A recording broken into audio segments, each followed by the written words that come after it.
గత ఎలక్షన్‌లకు ముందు ఆంధ్రప్రదేశ్ అసెంబ్లీ ఎలక్షన్‌లు జరగకముందు పవన్ కళ్యాణ్ గారు మాట్లాడుతూ, ఆంధ్రప్రదేశ్‌లో 32,000 మంది మహిళలు అదృశ్యమయ్యారు. చాలా మటుకు దీనికి కారణం ఇక్కడున్న వాలంటీర్లు అని ఆయన బహిరంగంగానే ప్రస్తావించడం జరిగింది.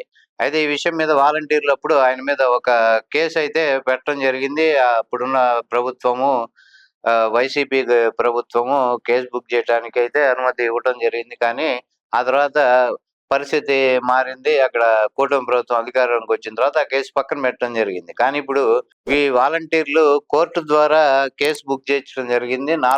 గుంటూరు 4వ అదనపు సెషన్స్ కోర్టు పవన్ కళ్యాణ్ మీద కేసు బుక్ చేయవలసిందిగా పోలీసులను ఆదేశించడం జరిగింది. అయితే 32,000 మంది మహిళలు ఆంధ్రప్రదేశ్‌లో అదృశ్యమయ్యారు. నాకు కేంద్ర ఇంటెలిజెన్స్ లో ఉన్న అధికారి ఒకళ్ళు చెప్పటం జరిగిందని, అది కూడా వాలంటీర్ల వల్లనే చాలా మంది ఇళ్లల్లో ఉన్న విషయాలు, ఎవరెవరు ఉంటారు ఇళ్లల్లో ఏంటి అనేది సమాచారం అంతా సేకరించిన తర్వాత వీళ్ళ సహాయంతోనే చాలా మంది అదృశ్యం అవటానికి కారకులు వాలంటీర్లు అని పరోక్షంగా ఆయన అనటం జరిగింది.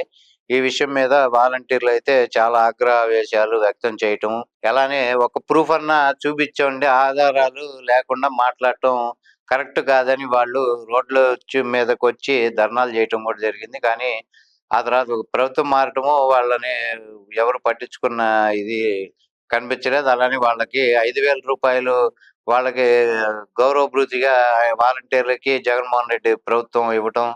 దాన్ని మేము అధికారంలోకొస్తే రూ. 10,000 చేస్తామని కూటమి పెద్దలు హామీలు ఇవ్వటము. అధికారంలోకి వచ్చిన తర్వాత 10,000 కాదు కదా! ఉన్నది 5,000 కూడా ఊడబీకి వాలంటీర్లని అసలు వాళ్ళు తీసుకోకుండా ఏది వాలంటీర్‌ని పక్కన పెట్టేయటం జరిగింది. ఈ నేపథ్యంలో ఇప్పుడు పవన్ కళ్యాణ్ గారు చేసిన పోయిన సంవత్సరంలో ఆయన వాలంటీర్ల మీద చేసిన వ్యాఖ్యల్ని వాళ్ళు కోర్టు ద్వారా కేసు పెట్టడానికి అనుమతి తెచ్చుకొని, ఇప్పుడు వారి మీద కేసు పెట్టడం జరిగింది.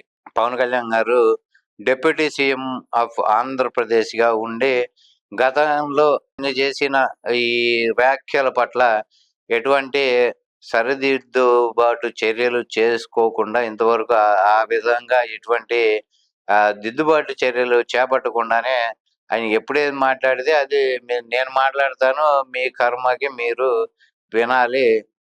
నేనెట్లాగా ఇప్పుడు మాట్లాడిన తర్వాత మాట్లాడినో మర్చిపోయి, మీరు గూడా గతంలో మాట్లాడినవన్నీ మర్చిపోవాలన్నట్టుగానే ఆయన ప్రవర్తన ఉండటము. తర్వాత ఆ 32,000 మంది మహిళల్ని ఇప్పుడు పవర్‌లో ఉన్నారు కాబట్టి అధికారంలో వాళ్ళని వెతికి తీసుకొని రావాల్సిన బాధ్యత మీ మీద ఉన్నది అని ఎన్ని రకాలుగా ఎంతమంది మొత్తుకున్నా గానీ, ఆయన పెడచెవిన పెట్టటము, ఆ విధంగా ఎటువంటి స్టేట్‌మెంట్ కూడా దానికి సంబంధించి ఇంతవరకు ఇవ్వకపోవటము, గతంలో చేసిన వ్యాఖ్యల్ని ఆయన ఏదో అప్పుడు పొరపాటున నేను తప్పుడు సమాచారం నాకెవరో ఇవ్వటంతో నేను మాట్లాడటం జరిగిందని ఏదో ఒకటి అనకుండా గూడా ఇప్పుడు కామన్ మ్యాన్ గూడా ఎవడైనా ఆయన మాట్లాడింది ఖండించాల్సిందే. అంతమంది అన్ని వేల మంది అదృశ్యమైతే ఇప్పుడు మీరు ఈ 10, 12, 11 నెలలుగా ఏం చేస్తున్నారని అడగటం అనేది సహజము. కాపోతే ఇట్లా ఎప్పుడు ఏం మాట్లాడాలనేది ఆలోచించుకొని మాట్లాడితే ఇక ముందైనా పవన్ కళ్యాణ్ గారికి మంచిగా ఉంటుంది.